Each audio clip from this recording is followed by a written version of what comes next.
नमस्कार दोस्तों। आज मैं आपके लिए वीडियो लेकर के आया हूं। जैसा कि सभी लोग आपको पता होगा कि स्टेनोग्राफर एसएससी का 2019 का रिजल्ट आ चुका है। प्रीलिम्स का रिजल्ट आया है, अभी फाइनल रिजल्ट नहीं आया है। और इसमें जो कट ऑफ गए हैं अलग अलग कैटेगरी वाइज मैंने वो बोर्ड पर लिखे हुए हैं। तो अभी जो प्राथमिक स्तर का ये टेस्ट है, इसमें केवल प्रीलिम्स वालों को, जो लोग चयनित हुए हैं, उन्हें स्किल टेस्ट में बैठने का मौका मिलेगा। और जो स्किल टेस्ट में भी सिलेक्ट हो जाएंगे तो वो एक फाइनल लिस्ट बनेगी। उसके बाद ही आप अंतिम रूप से चयनित माने जाएंगे। तो एक ओवरव्यू लेते हैं हम कि पेपर में कैसे क्या कट ऑफ रहा और कितने कैंडिडेट्स सिलेक्ट किए गए और कितनी वैकेंसी अवेलेबल है और कितना कट ऑफ फाइनल में जा सकता है जिनका स्किल टेस्ट क्वालिफाई हो जाएगा। देखिए, ये एसएससी स्टेनोग्राफर 2019 में प्रीलिम्स है, रिजल्ट आया तो ये आपके कट ऑफ हैं। ये मैंने ग्रेड डी का लिखा हुआ है, देखिए आप ध्यान से, और ये मैंने ग्रेड सी का लिखा हुआ है। जनरल के लिए ग्रेड सी के लिए 153 नंबर गया है, ओबीसी के लिए 152, ईडब्ल्यूएस के लिए 49, एससी के लिए 138 और एसटी के लिए 130 नंबर। ये अलग अलग कट ऑफ है, यहाँ पे आप पढ़ सकते हैं। और इधर देखिए आप ग्रेड डी के लिए यूआर के लिए 134, ओबीसी के लिए 133। ये कुछ पॉइंट्स में गया हुआ है जो रिजल्ट आया है, मैंने केवल होल नंबर लिख रखा है। ईडब्ल्यूएस के लिए 122, एससी के लिए 120, एसटी के लिए 96 नंबर। ये अलग अलग कैटेगरी वाइज कट ऑफ है, आप देख सकते हैं। अब ये तो हो गया आपका कट ऑफ जो अभी फिलहाल गया हुआ है। जैसे कि यहाँ पर जनरल में 134 गया हुआ है, यहाँ पर 153 नंबर गया हुआ है। तो आप देख रहे हैं कि कट ऑफ में काफी अच्छी वृद्धि हो रही है और धीरे धीरे अब और होती चली जाएगी, क्योंकि हम देखते हैं कि टोटल कितने कैंडिडेट्स को सिलेक्ट किया गया, 7,792 कैंडिडेट सिलेक्ट किए गए हैं। और इसमें ग्रेड सी के लिए, ये ग्रेड डी के लिए 7,792 सिलेक्ट किए गए और ग्रेड डी सी के लिए 1,215 स्टूडेंट सिलेक्ट किए गए हैं। कैंडिडेट जो कि सिलेक्ट किए गए, मतलब जो कि अभी स्किल टेस्ट यानी डिक्टेशन जो बोली जाती है उसमें शामिल होंगे। ग्रेड डी की वैकेंसियां देखें तो वर्ष 2019 की स्टेनोग्राफर की परीक्षा के लिए तो वो है 442। और ग्रेड सी की कितनी वैकेंसी है? 15। कितनी कम वैकेंसी आप देख सकते हैं, 15। अभी फिलहाल बढ़ोतरी हो भी सकती है और नहीं भी हो सकती है। मैं वर्तमान परिदृश्य को देखते हुए बात कर रहा हूं कि यहाँ पर ग्रेड सी की वैकेंसी है 15 और ग्रेड डी की है 442। इसमें कुछ त्रुटि हो तो आप मुझे बता देना, मैंने अपनी to the best of my knowledge लिख रखा है। और यदि हम बात करें, यदि हम इससे उसको डिवाइड करें तो एक पोस्ट के लिए 176 बच्चे स्किल टेस्ट देंगे। किसमें? ग्रेड डी में। मतलब एक पोस्ट के लिए 176 बच्चे बैठेंगे, 176 में से किसी एक बच्चे का सिलेक्शन होगा। और ग्रेड सी की बात करें तो एक पोस्ट के लिए 81 बच्चे आएंगे, क्योंकि टोटल 15 पोस्टें हैं ग्रेड सी की और सिलेक्ट किया गया 1215 बच्चों को। तो एक पोस्ट के लिए कितने बच्चे बैठे? 81 बच्चे। तो एक पोस्ट में जब 81 बच्चे देंगे तो 81 बच्चों में से एक स्टूडेंट सेलेक्ट होगा अभी वर्तमान में, जो स्किल टेस्ट क्वालिफाई करेंगे। जो सभी लोग स्किल टेस्ट क्वालिफाई कर लेंगे उनमें से 81 में से एक बच्चा सिलेक्ट होगा ग्रेड सी के लिए और 176 में से एक बच्चा सिलेक्ट होगा ग्रेड डी के लिए।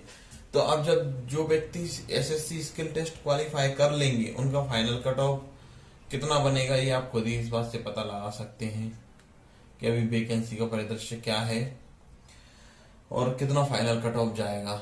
देखिए, मैं बताता हूं अपने हिसाब से, जो कोई एग्जैक्ट कट ऑफ नहीं है, कुछ भी नहीं है, कुछ भी आगे पीछे कितना भी बड़ा फेरबदल हो सकता है।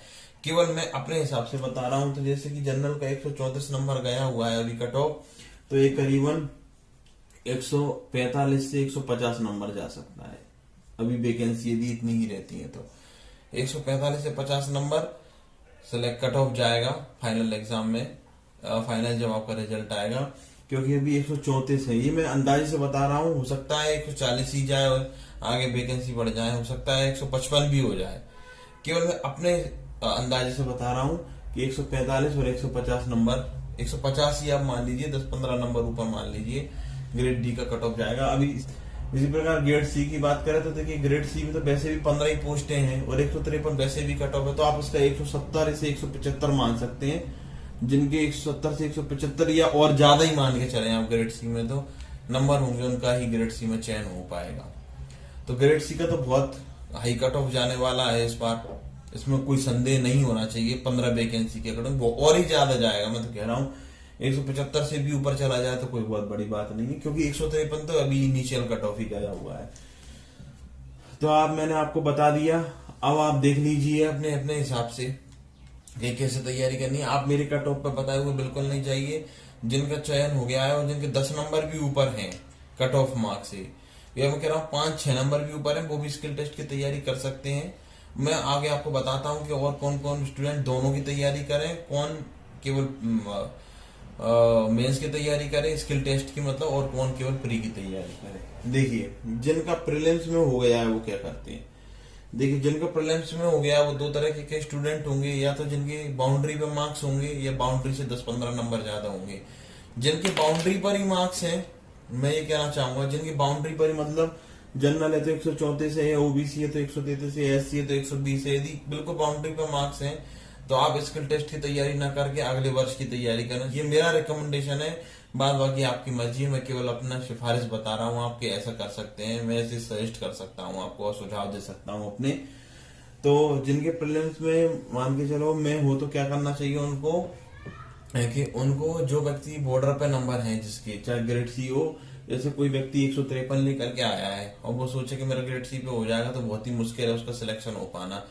कम से कम 170-75 नंबर होने चाहिए, कम भी हो सकते हैं 5 नंबर, बहुत ही rarest of the rare condition में कि आपको 10 नंबर ज्यादा पे ग्रेड से मिल जाए, अदरवाइज 170 नंबर तो कट ऑफ जाएगा ही। ये मेरा अंदाजा है, और बाद बाकी फेरबदल तो कुछ भी हो सकता है, ठीक है ना। जिन प्रीलिम्स में कट ऑफ, और देखिए ये पहला जो क्वेश्चन है इस पर थोड़ा सा डिटेल में बात करना चाहता हूं मैं, कि जिनके बॉर्डर पे नंबर है वो अगले एग्जाम की तैयारी करें। जो अभी प्रीलिम्स 2020 का जो डिले हो गया, पोस्टपोन हो गया है कोविड की वजह से, उसके लिए तैयारी करते रहे आप कंटिन्यूस।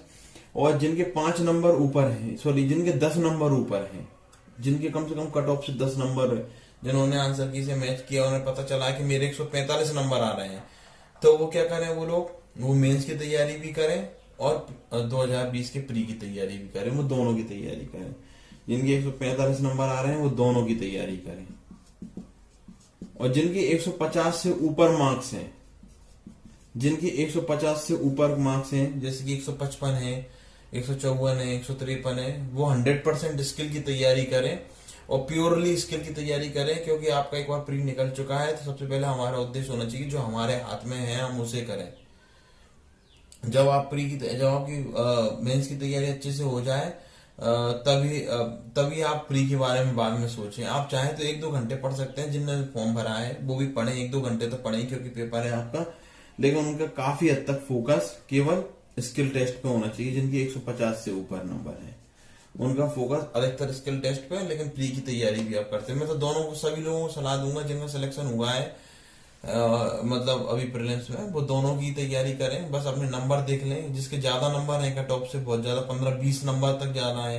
पता चला जैसे कि मान के चलो युवा जनरल में किसी की 153 नंबर ही आ गए, मान के चलो 150 से मैंने ऊपर बोला है, 153, तो उसको 100% फिर स्किल टेस्ट की तैयारी करनी चाहिए, उसको फाइनल में हो जाएगा क्योंकि हर हालत में, ठीक है। तो ये बात को आपको याद रखना है, यदि स्किल टेस्ट निकल जाता है तो आपको याद रखना है कि आपके 10-15 नंबर ज्यादा आ रहे हैं कट ऑफ से, किसी भी ग्रेड के कट ऑफ से। मान के चलो किसी के 180 नंबर आ रहे हैं, तो आप उसमें तो कहने की जरूरत नहीं, उसका तो हो ही जाएगा, ग्रेड सी पर ही हो जाएगा उसका तो उसको प्योरली स्किल टेस्ट की तैयारी करना चाहिए। और जिसको लग रहा है कि नहीं आगे पीछे, वो दोनों की तैयारी करे हाफ हाफ। और जिसको बहुत ज्यादा नंबर है वो स्किल टेस्ट की ज्यादा और प्रीलिम्स की 2020 के प्रीलिम्स की कम तैयारी, जो अभी आपका एग्जाम पोस्टपोन हुआ उसकी कम तैयारी करे, 2-3 घंटे पढ़े। और जिसके 5 ही नंबर ज्यादा है या 10 ही नंबर ज्यादा है, उससे मैं ये कहना चाहूंगा कि वो ज्यादा अभी 2020 की 19 की जो 2020 का पोस्टपोन हुआ है उस एग्जाम की तैयारी करे, और इस स्किल टेस्ट को बाद में देखें। फिलहाल ये मेरी रिकमेंडेशन है, मेरी सजेशन है, आपकी जो मर्जी आप वो कर सकते हैं, तो मुझे कोई दिक्कत नहीं है। अब जिनका नहीं हुआ वे क्या करते हैं, देखिए जिनका नहीं हुआ वो किस किस रणनीति से पढ़े। देखिए इनमें भी अलग अलग कैटेगरीज होती हैं, जो बिल्कुल न्यू है और जो पहले भी बैठ चुके हैं एग्जामों में। अब इन 2 प्रकार के लोग हैं। न्यू वाले तो भैया आप लोग जो न्यू हैं वो तो पूरी तरीके से आपको तैयारी करनी है, पूरा सिलेबस कंप्लीट करना है, अच्छे से किसी भी के मार्गदर्शन में आप एक अच्छा सा अपना टाइम टेबल बनाएं और अच्छे से पढ़ाई करें। आप थोड़ा सा 6-7 महीने की एक बेस्ट प्रिपरेशन करें। जो लोग नए, उनके लिए मैं कहना चाहता हूं कि उनको बहुत ज्यादा अलर्ट होने की जरूरत है, क्योंकि यदि वो इसी तरीके से गलतियां करते रहेंगे तो फिर उनका चयन हो पाना बहुत ही ज्यादा मुश्किल है। क्योंकि क्या होता है कि इसमें भी पहले भी सिलेक्ट हो चुके हैं, उसमें 2 प्रकार की कैटेगरी के लोग होते हैं। एक तो कहीं ना कहीं जिनसे गलतियां हो रही होती हैं, दूसरा जो अपने आप को बहुत ज्यादा ओवर स्मार्ट समझते हैं। तो ओवर स्मार्ट बच्चे फिर ओवर स्मार्ट ही रह जाते हैं और इसका प्रभाव बहुत पड़ता है आगे आपके चयन पर। और जो संयम से तैयारी कर रहे हैं बट उनसे जो पढ़ने में गलती हो जा रही है, तो वो अपनी गलतियों को पकड़ें, सुधारें, बार बार सुधारें और किसी एक उचित शिक्षक का मार्गदर्शन लें उन गलतियों को सुधारने के लिए। तो उनका चयन बड़ी आसानी से हो सकता है जो कुछ नंबर से स्लिप हो गए हैं। और जिनके बहुत ही कम नंबर आ रहे हैं, वो दूसरी तीसरी बात दे चुके हैं, उनको भी बहुत ज्यादा मेहनत करने की जरूरत है। अब मैं ये कहना चाहता हूं कि जो अभी आपका, इसको मैं मिटा देता हूं।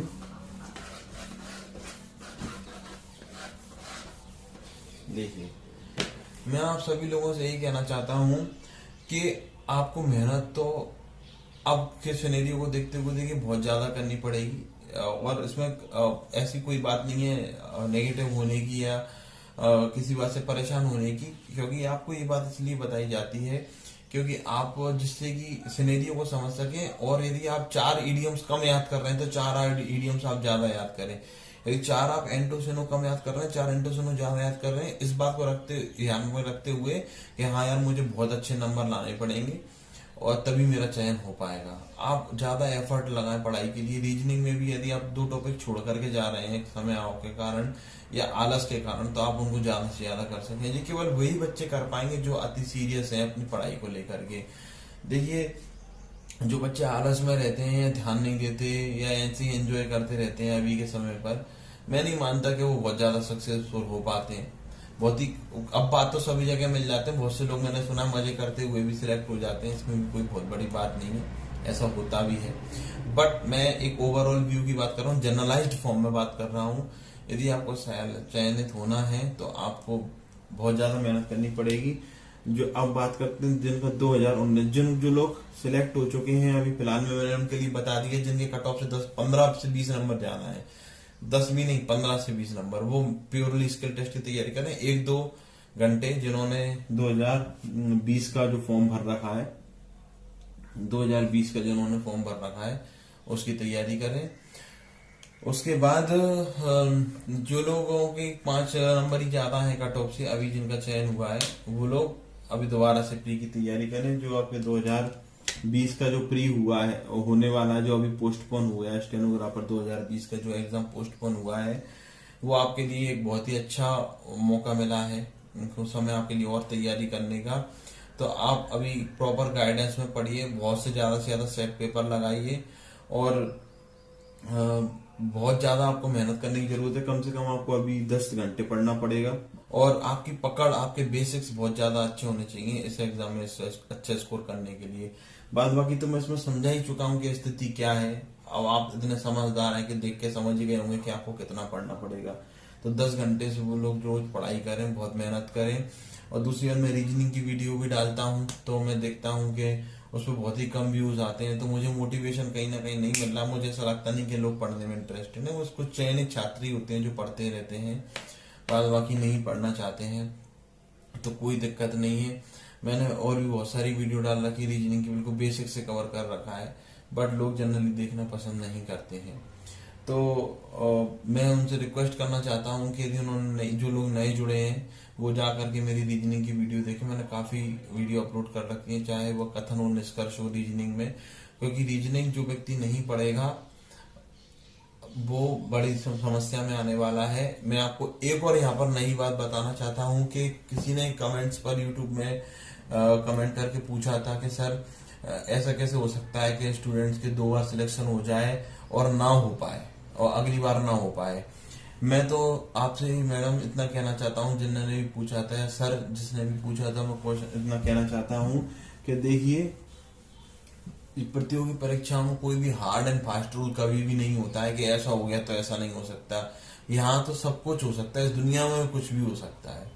तो आप इस बात को याद रखें, होने को तो सब कुछ होता है, जो आप नहीं सोच सकते वो भी हो सकता है, जो आप सोचते हैं वो नहीं भी हो सकता है।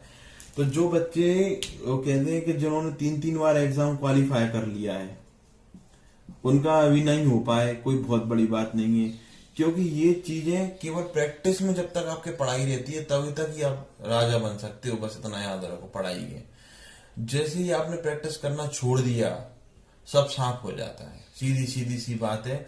जो बच्चे 2-3 बार एग्जाम दे चुके थे और वो सिलेक्ट नहीं हो पाए, उनके साथ भी ऐसा ही हुआ है। बट चूंकि वो सिलेक्ट हो चुके हैं तो मूर्ख है वो व्यक्ति, मैं मानता हूं, जो किसी से ये पूछता है कि आपका क्यों नहीं हुआ या क्या नहीं हुआ। मैं उसको महामूर्खों की श्रेणी में रखता हूं जो पूछता है, क्योंकि वो व्यक्ति तो चयनित हो ही चुका है। तो अब आप अपने चयन पे ध्यान दें तो वो ज्यादा अच्छा होगा। दूसरों के जीवन से आपको रुचि लेने की क्या मतलब है किसी से। तो ऐसा बिल्कुल हो सकता है।